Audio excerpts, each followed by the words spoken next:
Você pode pegar sua Bíblia em Isaías capítulo 6. Eu quero ler apenas um versículo nesse primeiro momento. Isaías capítulo 6. Eu gostaria de ler o verso 8.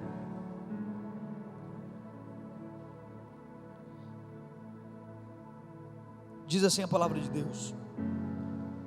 Se tiver alguém do seu lado que não tem uma Bíblia, empresta aí, de uma forma que você e ele juntos possam acompanhar a leitura.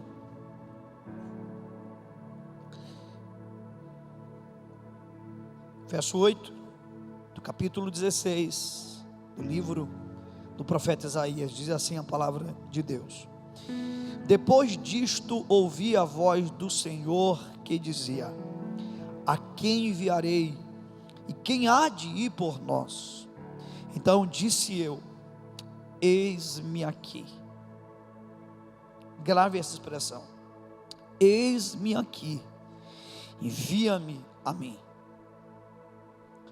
Queridos, enquanto eu estava participando aqui da ministração, Deus soprou algumas coisas no meu coração a partir dessa passagem. Essa expressão eis-me aqui é uma expressão que revela a verdadeira igreja. Escuta isso. A verdadeira igreja é aquela que diz a Deus: eis-me aqui.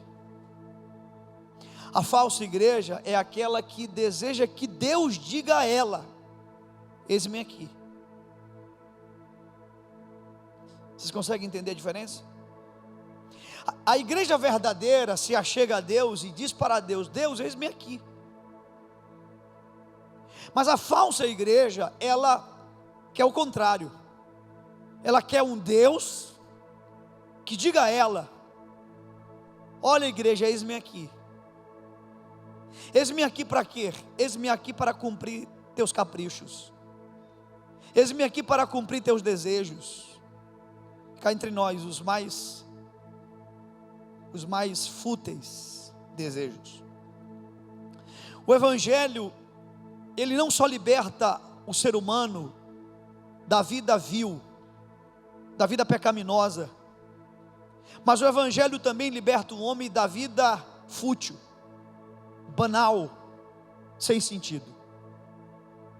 O que me faz então perceber que é muito possível e provável que tenhamos muitas pessoas dentro de nossas igrejas e que ainda não façam parte da verdadeira igreja. Estamos vivendo um tempo muito delicado da igreja. Nós vemos campanhas de todo tipo. E as campanhas são para quê? Para buscar um Deus que vai chegar até nós e vai dizer: olha, meu filho, minha filha, eis-me aqui, me diz qual é o teu sonho. Temos falado repetidas vezes nesse púlpito que Jesus não morreu na cruz pelos nossos sonhos. Jesus não morreu pelos nossos projetos pessoais. Jesus morreu na cruz pelos nossos pecados. E essa mensagem precisa ser dita. Ela é indigesta para esse tempo, mas ela é bíblica, ela é verdadeira. É impossível um homem ter uma experiência genuína com Deus e não se disponibilizar. É impossível. A falsa igreja é aquela que sempre que deseja se encontrar com Deus, é para que nesse encontro seja em torno das coisas que estão no seu próprio coração. A verdadeira igreja, sempre que se encontra com Deus, é motivada por aquilo que está no coração dele. Recentemente eu ouvi uma pessoa dando um testemunho muito bonito, e ela disse assim: pastor Ribinha, eu passei alguns dias orando e contando para Jesus minhas angústias, minhas lutas, meu coração. Em um dado momento da oração eu parei. Eu disse: Jesus, até agora eu passei só falando do que está dentro de mim. Agora deixa eu te fazer uma pergunta: e o que está dentro do teu coração? E ela disse para mim que depois que ela falou isso, aquele encontro mudou. Houve beleza. Alguém já disse que oração, a verdadeira oração, é o encontro de dois corações. É o encontro do coração do homem com o coração de Deus. Nós deveríamos nos achegar a Deus, e não para dizer: Deus, olha como é que está meu coração. Deveríamos nos achegar a Deus e perguntar a Ele: Deus, o que é que tem no teu coração? Quais são os teus sonhos? Alguém está entendendo o que eu estou falando aqui? Queridos, existem evidências de quem teve um encontro com Deus. A evidência de quem tem um encontro com Deus não é um punhado de aleluias, é uma vida santa. Não é um punhado de aleluias. Glória a Deus, aleluia, glória a Deus, aleluia. Não, você pode gritar aqui dentro, glória a Deus, aleluia. Isso não é uma evidência de que você se encontrou com Deus. Você pode chorar aqui no culto, isso não é uma evidência de que você se encontrou com Deus. A evidência de que nós nos encontramos com Deus de verdade é que a nossa vida é transformada, a nossa vida é alterada. Nós começamos a nos preocupar com aquilo que está no coração dele. A gente passa a buscar a Deus não para apresentar a Deus uma lista de coisas das quais a gente gostaria que Ele fizesse ao nosso favor, mas nós começamos a orar e perguntar: Senhor, o que está no teu coração? A gente começa a ouvir uma voz do céu, e quando a gente escuta, essa voz diz: a quem enviarei? Quem há de ir por nós? Mas aí tem um detalhe. Todos nós sabemos que essa passagem de Isaías fala da experiência do próprio Isaías com Deus. E ele escuta uma voz, ele escuta um clamor, que é o clamor que ecoa até hoje.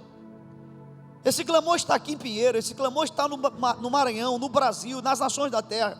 Onde houver um povo, a esse clamor: a quem enviarei? Quem há de por nós? Como ouvirão? Como crerão se não ouvirem? Como ouvirão se não há quem pregue? Como pregarão se não forem enviados? Agora escuta isso. No verso 1 do capítulo 6 diz assim: no ano em que morreu o rei Uzias, eu vi o Senhor. Irmãos, você tem noção do que essa expressão quer dizer? Eu vi o Senhor. Aí eu vou lembrar de uma vez, uma história que eu ouvi. Um homem chegou atrasado no serviço dele, e ele inventou uma desculpa. Ele disse que tinha sido atropelado. E a pessoa logo olhou para ele e disse assim: mas você não tem uma marca de quem foi atropelado, não tem evidências de que você foi atropelado. Irmão, tem gente que diz assim: eu me encontrei com Cristo. Aí a gente olha: mas eu não estou vendo uma evidência na sua vida. Irmão, ninguém se encontra com Deus e não carrega marcas desse encontro. Existem evidências desse encontro. A gente muda, a gente é transformado, a gente começa a se preocupar com o coração de Jesus, com a obra de Deus.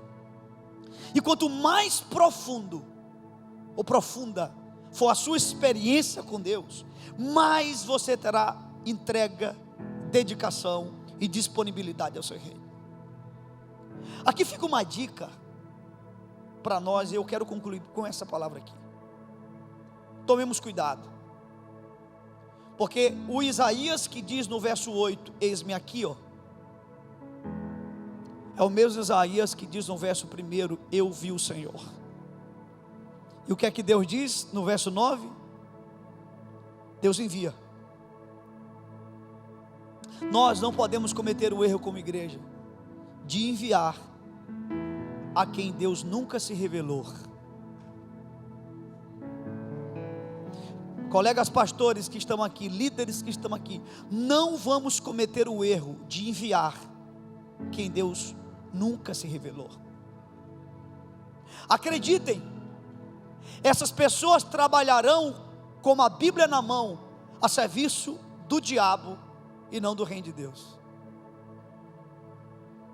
Se nós enviamos pessoas para pregar, para evangelizar, fazer a obra, pessoas das quais nunca viram a beleza de Deus, nunca tiveram uma experiência com a santidade de Deus, estas pessoas trabalharão mais a serviço do reino das trevas do que do reino de Deus.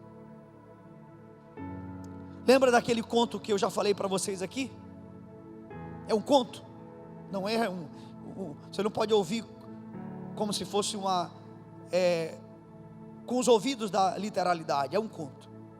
E esse conto é o seguinte: um dia um demônio velho estava no púlpito de uma igreja pregando, e um demônio novo foi lá para perturbar o culto, atrapalhar o culto. E quando ele chega no culto, ele vê um demônio velho pregando. Ele acha estranho, ele pensa: olha, esse demônio, logo esse demônio, que era a minha inspiração demoníaca, mudou de reino, está trabalhando agora para o reino de Deus. Não acredito. Quando terminar a pregação eu vou chamá-lo. Terminou o culto, e o demônio novo chama o demônio velho e diz assim: você é uma decepção, você nos traiu, você era a minha grande inspiração, eu queria ser igual a você, mas eu estou vendo que você nos abandonou, você mudou de reino. E aí o demônio velho olha para o demônio novo e diz assim: eu já estou percebendo que você é um demônio novo. Deixa eu te dizer uma coisa, eu não troquei de reino, eu trabalho para o mesmo reino. E ele pergunta, o demônio novo: então o que você está fazendo com a Bíblia aberta, pregando sobre Deus? E o demônio velho olha para o demônio novo e diz assim: você ainda não viveu o suficiente para saber que não tem nada capaz de endurecer mais o coração das pessoas do que alguém pregando a palavra sem a unção do Espírito Santo.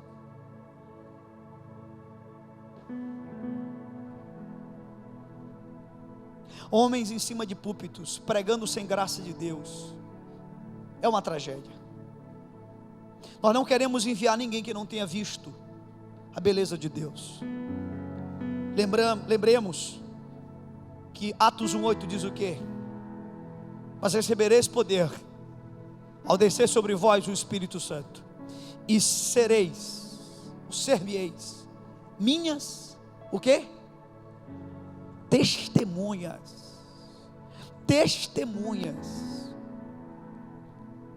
Se tem alguém do direito aqui, no direito é uma das peças mais importantes para se elucidar um crime, é uma testemunha. E o que é uma testemunha? É alguém que diz assim: eu vi. O que foi que Isaías disse? Eu vi. Jesus não está procurando mestres, professores. Jesus não está procurando nem pregadores. Jesus está procurando testemunhas.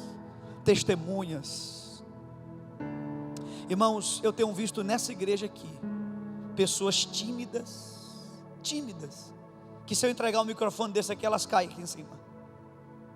Mas eu tenho visto essas pessoas sendo usadas por Deus de uma maneira poderosa, sem nem subir aqui. Por quê? Porque viram a beleza de Cristo. E deixa eu te dizer uma coisa aqui: se você está envolvido com a obra de Deus, se você se sente um discípulo de Cristo, pare de ficar transferindo responsabilidade. Eu não estou crescendo porque as pessoas, porque esta comunidade, porque o meu GC. Pare com isso. Onde houver alguém falando de Cristo de uma forma profunda, haverá uma multidão para ouvi-lo. João Batista estava no deserto, e no deserto havia uma multidão. Hoje eu quero convidar essa igreja para que nós venhamos ver a beleza de Cristo. Irmãos, Deus vai surpreender a gente, porque quem mais será usado por Deus? Quem mais contemplou a beleza de Jesus. Eu quero que você fique em pé nessa noite.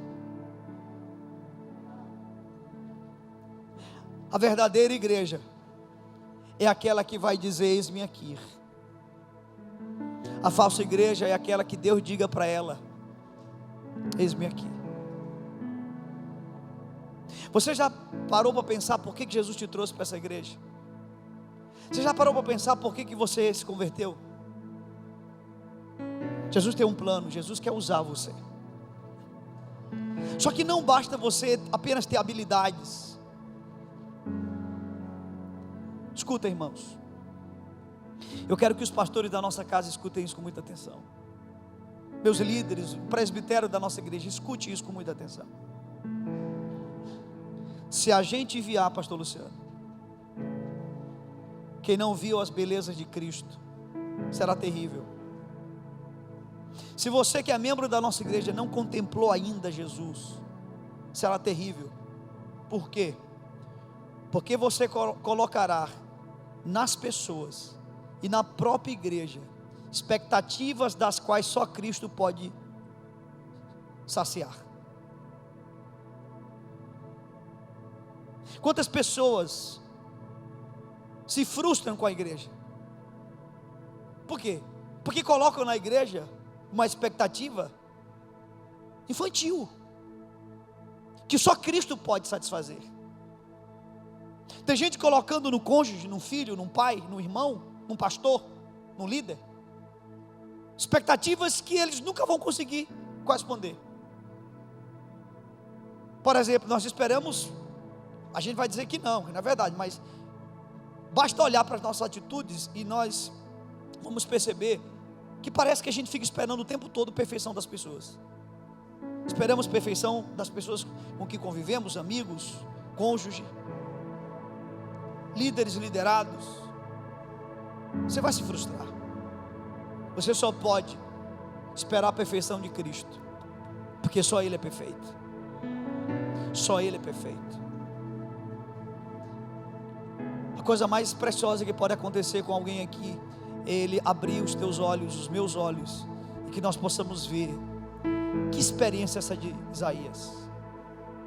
Ele viu a santidade de Deus, ele contemplou a santidade de Deus. Feche os olhos nessa noite. Eu quero que o louvor ministre. Talvez você é crente já há muitos anos, como eu já sou crente há muitos anos. E a gente pode correr um risco muito grande, irmãos, de ser crente no automático. A gente pode até fazer do mover de Deus uma coisa automatizada, performatizada. Oh Deus,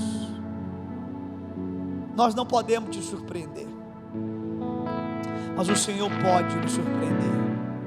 Surpreenda-nos essa noite. Meu Deus, nós não queremos enviar ninguém que não tenha visto a beleza da santidade. A beleza da santidade. Aquele que contemplou a beleza da santidade de Deus, sua vida nunca mais é a mesma. Seu coração não é o mesmo. Suas motivações não são mais as mesmas. Isso é muito mais do que frequentar uma igreja. Isso é muito mais do que dizer sou evangélico, sou católico. É de fato uma experiência. Estamos aqui nessa noite, Jesus, clamando por essa experiência. Dá-nos essa experiência. Abre os nossos olhos, que possamos contemplar esse Deus santo, santo, santo. Oh, glória ao teu nome, Jesus. Que venhamos nos apaixonar novamente, falar de Cristo com lágrima nos olhos. Meu Deus, nós precisamos de jovens na cidade de Pinheiro. Meu Deus, levanta jovens que ao falar de Cristo falem com lágrimas nos olhos. Lágrimas nos olhos, fervor no coração. Ora catalabasuri catalabas.